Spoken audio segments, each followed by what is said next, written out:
Hey, this is Leo for Actualized.org. And in this episode, I'm going to talk about how to stop being a victim, part 2.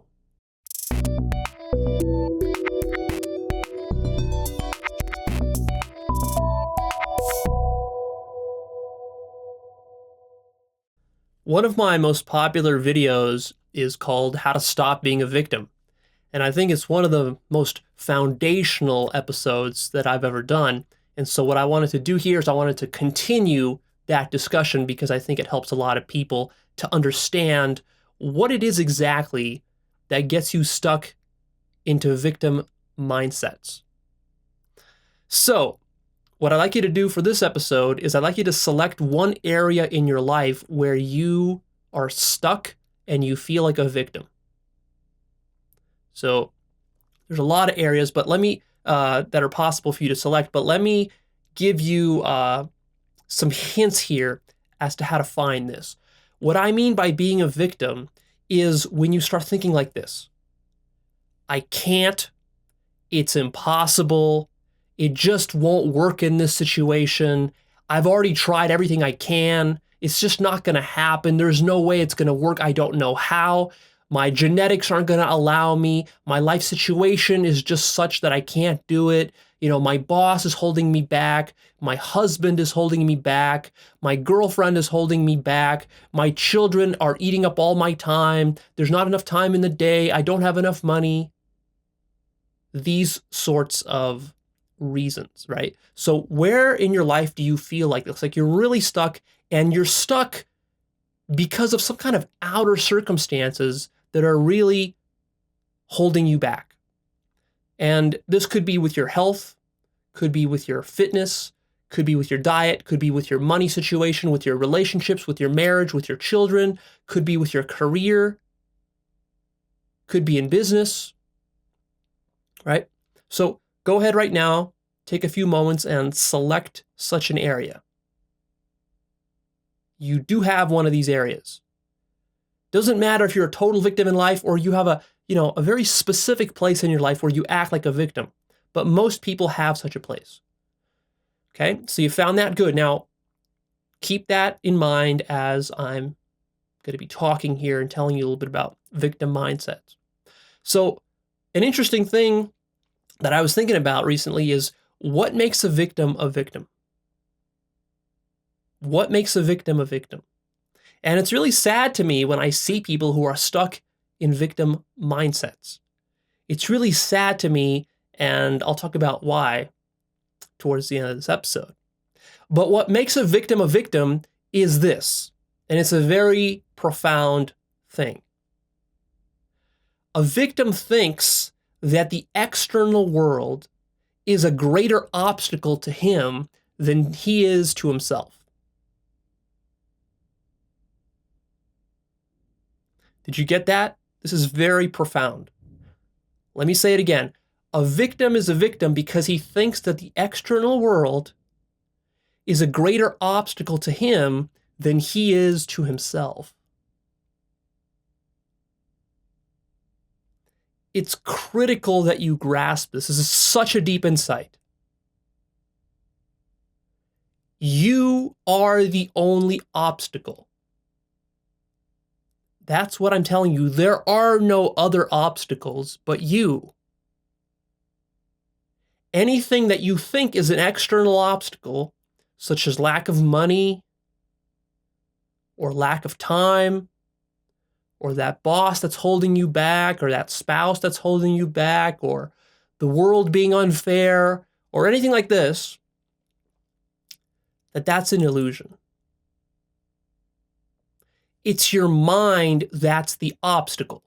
Always. This is always the case. This is one of the most bedrock, foundational principles of all self-development, is to realize this, that what I'm saying is true.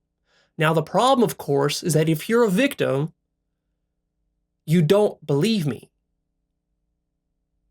And when I tell you this, your mind comes up with all sorts of objections and logic and counterexamples which you believe are convincing and refute what I'm saying. But that's not the case. And I want to show this to you. I want to sort of convince you of it. That's the whole point of this episode. This is very basic stuff. All I need you to do is just to grasp this. But see, there's different levels at which you can grasp this truth. There's kind of the surface level of just hearing me say it and understanding it intellectually. Then there's their kind of secondary, a little bit deeper, intermediate level of grasping it, where you actually kind of like get a little bit convinced of what I'm saying. And then there's a really deep level of grasping this when you actually see how this is true and why it's true. And you actually see it working in your own life, and you see it working in the lives of everyone around you. And you just recognize it as a general principle of life. So, we start at the top and we kind of work our way down deeper and deeper and deeper. So that's what this is all about. Now, when I say that your mind is the obstacle and the only obstacle, I'm not just saying that, well, the solution to all your problems is positive thinking. So don't misunderstand me. That's not what I'm saying. Your mind is the obstacle, again, in many different deep ways. So there's layers to which your mind is the obstacle. There's the surface level of like, oh, I'm just not thinking positive enough. But then there's much deeper layers and ways in which the mind is the obstacle. And a lot of what I do with the various videos I release is I talk about the deeper and deeper and more subtle ways in which your mind is the obstacle. But then when people hear that, they often leave me comments saying something like, oh, Leo, what you're talking about is so philosophical, it's so abstract, it's so theoretical, it doesn't apply in my life, so why should I even listen to this stuff? But we got to start somewhere. So let's start here. See, victims don't realize that the mind is the only obstacle. They don't actually grasp this. They don't see all the ramifications that such a statement has. There's a failure in a victim to appreciate the possibility of self-deception and how much their own mind is deceiving them. That's just not something I see victims taking very seriously. If you're wise, you take the possibility of self-deception very seriously. It's one of the biggest dangers in life that you have to be guarding against and keeping yourself vigilant against. Instead of worrying about things like your boss holding you back, or enemies that you have, or business competitors out there, or the bad economy, or something about your spouse holding you back, or maybe your genetics, like you weren't born beautiful, or you weren't born confident, or you didn't have good parents, you didn't have a good upbringing, or you weren't born with the best genes, or whatever situation you find yourself in life is just kind of a crappy situation. Instead of worrying about all that kind of stuff, which we might gloss and call that the external world, what you should actually be worrying about is the following: your mental filters, your attitude, your limiting beliefs, your judgments, unquestioned assumptions you have about reality, your lack of introspection, visualization, or the images that you run through your mind, what those are. You should be worried about your monkey mind and how it chatters and prattles on and on and on without stop and without any control. You should be concerned about your model of reality as a whole. You should be concerned about your emotional reactions and how your thoughts and your beliefs are charged by emotional reactions and judgments.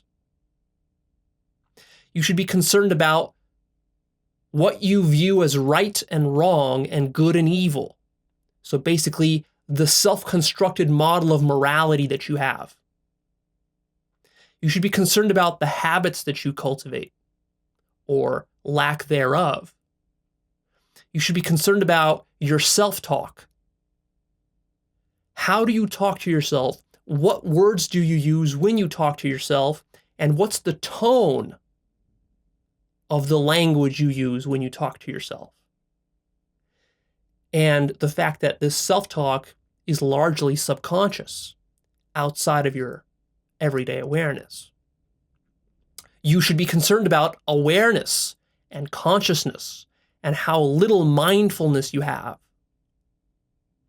And you should be very concerned about ego and the effects of ego on your relationship to other people, the outer world, and to yourself. That's the stuff you should really be concerned about. But as a victim, you tend to discount all this stuff. You don't spend much time thinking, strategizing, and even worrying about this. You spend most of your time worrying about the external world rather than the internal world. Or another way I like to put it is that you spend too much time worrying about physics versus psychology. You see, the external world, that's like the physical world. You're worrying about physical obstacles. The internal world, that's the psychological world.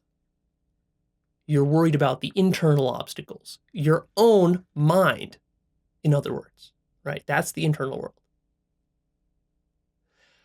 One deep thing you fail to realize is that reality, or what you call the external world, is actually a projection of your internal world. And you don't acknowledge just how much external reality is warped by your psychology. See, for the victim, and this is really twisted, this is what makes victim thinking so difficult to extricate yourself from, is because if you are a victim with regards to some facet of life or to all of life, then as a victim, part of your internal world or your psychology has a belief in it that says something along the following. How I think about the world is not that significant.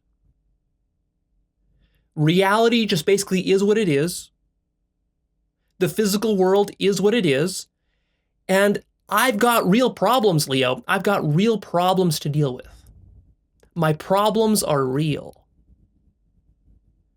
See, you have some kind of belief system like that going on inside you. And when you believe something like that, you're really stuck.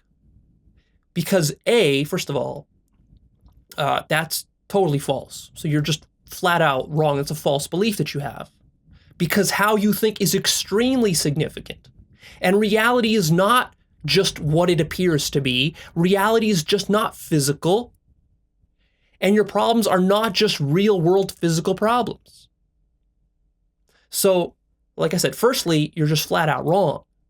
But secondly, when you believe this, notice how ingeniously deceptive this is. It's deceptive to the point of beauty. It's beautiful how deceptive your own mind is and how it deceives you. Notice that when you believe that your thoughts are not that significant, then that means you're not going to take any actions to introspect and think about your thoughts. You're not going to be reflective.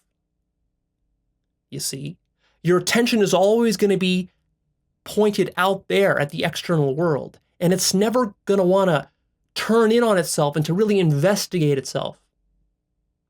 And that's what victims tend to do. The reason a victim stays stuck is because he doesn't or she doesn't look inside to see how these quote unquote real problems are actually being created by the victim's mind, by your beliefs, by your attitude, by your perspective. The reality is that there are no real problems. Problems are not things that exist in the external world, even though it seems that way. What a problem is a feature of the mind. A problem, whatever problem, a financial problem, a family problem, a relationship problem, a business problem, all this kind of stuff. These problems They are projections of your mind. Because it's you who attributes meaning to situations in the external world, and then who has goals and objectives and wants to accomplish things, right? And all those things are parameters of the self, of your mind, of how you hold yourself relative to reality. There is no problem without the mind. In fact, not only that, but the problem has to be actively created. Your mind actually has to burn calories to create problems. It's kind of cool to think of it that way. Like, a problem has to be sustained. It has to be fed actively. This is an active process. A problem, you can almost think of it like a creature living inside your head, right? Like you have a little rodent in there, like a little guinea pig, and you're feeding it all the time. But you're not aware of the fact that you're feeding this problem. It doesn't seem that way. It doesn't seem like your money problem could be a little guinea pig living inside your head. It seems like the money problem is out there. Or a relationship problem, or a marriage problem, or whatever your problem is. It's very critical that you grasp this. Like, very critical. That's all I want you to do from this episode. I don't want you to particularly take any kind of action. You don't need to go out there and do anything. I'm not telling you need to leave your relationship, or you need to stop worrying about your money, or you need to stop paying your mortgage. I'm not saying to do any of that stuff. I'm just saying grasp what I'm telling you at a deeper level. See the ramifications of what I'm saying and how it's true in your life. You have to recognize that you are creating these problems. And until you do recognize and become conscious of the fact that you're creating these problems, then you're not going to be able to ever let them go. You see? You're not really self-actualizing until you grasp what I'm telling you right now. This is so foundational. So foundational. Until you grasp what I'm telling you, your world will appear hostile to you. The world will appear unfair, depressing, and cruel. And that's how most victims feel about the world. Or if you don't feel that way about all of life and the whole world, then you feel that way about this specific area where you're having your victim mentality. Maybe you feel like when it comes to genetics and to your heredity, you were dealt an unfair hand. And that because of that, the world is hostile, unfair, depressing, and cruel. Or maybe you feel like at work, because your boss has more power than you, you feel like work life or business, you might feel like business is hostile, unfair, depressing, and cruel. Or maybe with relationships, you feel that way. Like you keep trying to get into a relationship. Maybe you're a woman, you keep trying to get into a relationship with a good guy. You just want to marry a good guy, but every new boyfriend you keep getting into a relationship with, it just goes bad after a few months every single time. And you just have this pattern and you can't stop this pattern. You don't know why. And it feels like, well, this is how guys are. This is how relationships are. Relationships are hostile, unfair, depressing, and cruel. And this is just a situation that you're not going to be able to solve. But that's not true. You're creating that. And how exactly you're creating that will take you some time to realize. That will probably take you months and years to realize how you're creating it. And the reason it'll take you so long is largely because you're unconscious and you're resisting what I'm telling you here. And you're resisting becoming conscious. This is kind of the beginning of the becoming more conscious process. But there's a lot more work you have to do. I have many more advanced videos that will show you how to do the deeper work. But before you can really sink your teeth into those and grasp those, you first have to grasp what I'm telling you here. What's really sad to me is when I see people that don't grasp what I'm saying here, and then it becomes almost impossible to help you. Becomes impossible for me to help you, becomes impossible for your friends or your family to help you. You really become stuck. Because every avenue of a solution that comes your way will be denied by your mind, because your mind is searching for the answers in the wrong place. Let's do a little thought experiment. Imagine for a minute that the inner world is all that matters in life. So this would be pretty much the exact opposite of what you currently believe. Because currently you basically believe that the outer world is all that really matters in life, and that the inner world is not very significant. So let's flip that around and just, as a thought experiment, consider what I'm telling you, that the inner world is all that matters. Now, if that were the case, if that were true, then that means that changing things in the outer world wouldn't work, right? It wouldn't really matter, because by definition, we said that the inner world is all that matters. So you can change stuff on the outer world, but it's going to be just like window dressing. It's not going to be significant. And any problem you try to fix in the outer world is not going to get fixed. It's going to keep recurring, right? Over and over and over again. And you're just going to become more and more and more frustrated. And it's going to really feel like this is an insoluble problem. It's impossible to solve this problem. So are you imagining that? Okay, good. Now, what's funny is that didn't we just describe exactly the situation in which you find yourself being a victim?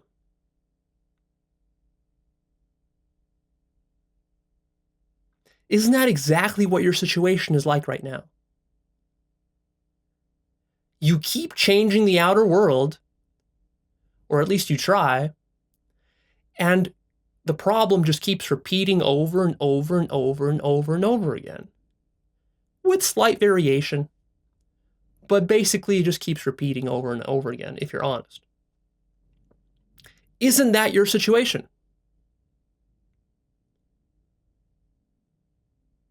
So, shouldn't that inform you or clue you into the fact that it's the inner world that matters?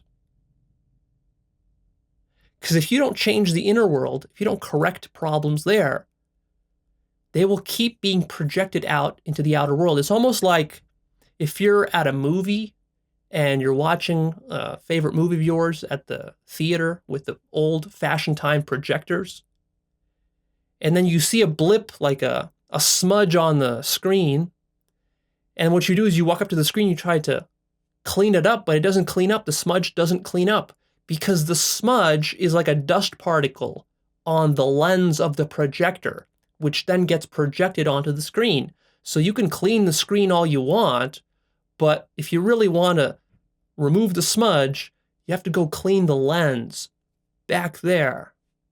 You have to turn kind of inward. The eye has to start to look at itself, so to speak. See? And that's what I'm telling you to do here. See?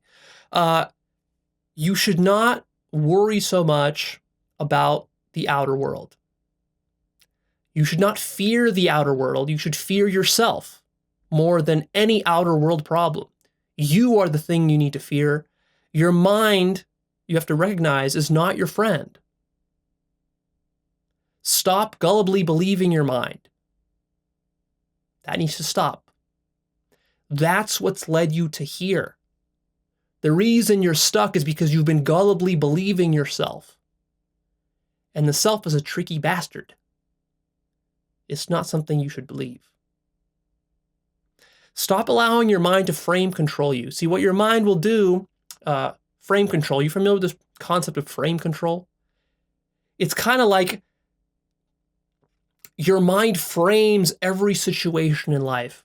It almost sets the foundations. It sets the parameters. It kind of sets the reference point relative to which you judge everything else. And usually you're not conscious of how, for example, people frame control you. Marketers and advertisers frame control you when they show you a commercial. And for example, they're advertising some alcohol and they put a sexy woman next to the beer bottle and she's smiling. And your mind just looks at that and says, oh yeah, it's a sexy, beautiful woman drinking some alcohol. That seems normal. But then your mind doesn't recognize how you're being frame controlled in that situation, right? Your brain is already looking at these images and associating a smile with something positive, and that's being associated with the alcohol, the particular brand of this beer, and then that all sinks into your mind completely below the radar of awareness. And that's how the advertisers have frame controlled you in this situation. Or another way that an advertiser can frame control you is, for example, when they want to tell you like the price of the product you're about to buy. And let's say the price of the product costs $100, but they want the price of $100. $100, that can be a lot of money for some people, depending on the product. So what they want to do is they want to make the $100 look like it's really not that much. So how do you do that? Well, first by saying that the product actually costs $500. So that's why you ever see on advertisements on TV where they say, this product costs $500 and we're slashing it off to $400 and we're slashing that off to $300 and we're slashing that off to $200. And then by the time they get to $100, your mind is like, oh, $100. $100 is like so cheap compared to $500. So that's just like a very classic sleazy marketing tactic. But see, your own mind does this to you too. Especially in those situations where you feel like a victim. Your beliefs about reality are very distorted as a victim. And you need to start to take your beliefs very seriously. The whole process of belief creation that you go through, you need to start to really look into that. Take that process very seriously. When you start to acknowledge everything that I'm telling you here, once you actually grasp it and you really acknowledge it, then what'll happen is that all of a sudden the following things will start to become relevant to you. Psychology, philosophy, contemplation, meditation, mindfulness, non-duality, intuition, wisdom, and truth. These things, right now, if you're a victim, to the extent that you are a victim, these things are not important to you. If you listen to a video or you read an article online about any of these topics that I just mentioned, it's going to seem like it's kind of abstract. It's going to seem like it doesn't really relate to your problem. It doesn't really address the practical burning issue in your life. But as soon as you grasp what I'm telling you, all of a sudden, a very important shift will happen in you. All of a sudden, you'll start to take everything I just said much more seriously. Psychology, philosophy, contemplation, meditation, mindfulness, non-duality, intuition, wisdom, truth, all these things will become very relevant to you. You'll become very fascinated. You'll become a student of these things. These things are going to be like the most burning issues in your mind. They'll become paramount. And only then can you really get the value out of my videos that you should be getting. Only then. Until then, you're just going to be skimming the surface and you're going to be kind of like looking for little practical tidbits of advice here and there, but you're going to be missing all the juicy meat that I'm sharing with you and that I'm going to share even more in the future. So take some time to just to contemplate all this, because I'm laying some heavy stuff on you here. Some heavy stuff. To help you do this, let me give you an exercise. So this is not just mental masturbation. Here's the exercise. Pull out a piece of paper and write down some notes here as I give you this exercise. Firstly, what I want you to do is I want you to select one area in your life where you are a victim. Be specific about it, write it down at the top of the page. Then what I want you to do is I want you to write down all your justifications for why you can't change in this area, for why it's impossible, and also for why it's not your fault. Okay? Then I want you to identify how the problem seems like it's an external problem. Then what I want you to do is to identify how the problem is actually an internal problem. It's going to seem external, but actually it's internal. So I want you to find that contrast.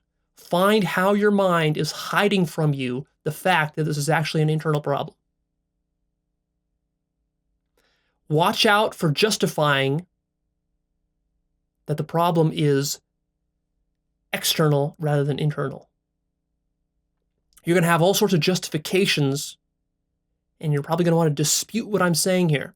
And maybe you even agreed with everything I said up to this point in theory, but then when it comes to actually your specific problem, you're going to disagree with me. You're going to say, no, Leo, in this situation, for me, for this problem, you don't understand. I mean, Leo, how could you understand my problems? I mean, you don't understand what I'm dealing with in life.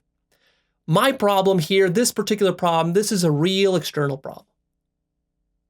So watch out for that kind of justification that your mind does, right? And then what I want you to do is I want you to ask this following question. How am I creating the obstacle? How am I creating the obstacle? And then ask yourself another question. What am I avoiding by creating this obstacle? What am I avoiding by creating this obstacle? And then finally ask yourself the last question, which is, what must I believe to be a victim? What must I believe to be a victim? It's a pretty complex exercise, so you might want to go back and rewind and listen to all these and take notes on it, write down all these questions and all these steps in this exercise. But man, if you do this, you're going to get a lot of insight into everything I talked about in this episode, and you're going to see exactly how it applies to your particular situation. And hopefully that will be the beginning of your mind grasping what I was talking about, and then we can continue our work in the future with more.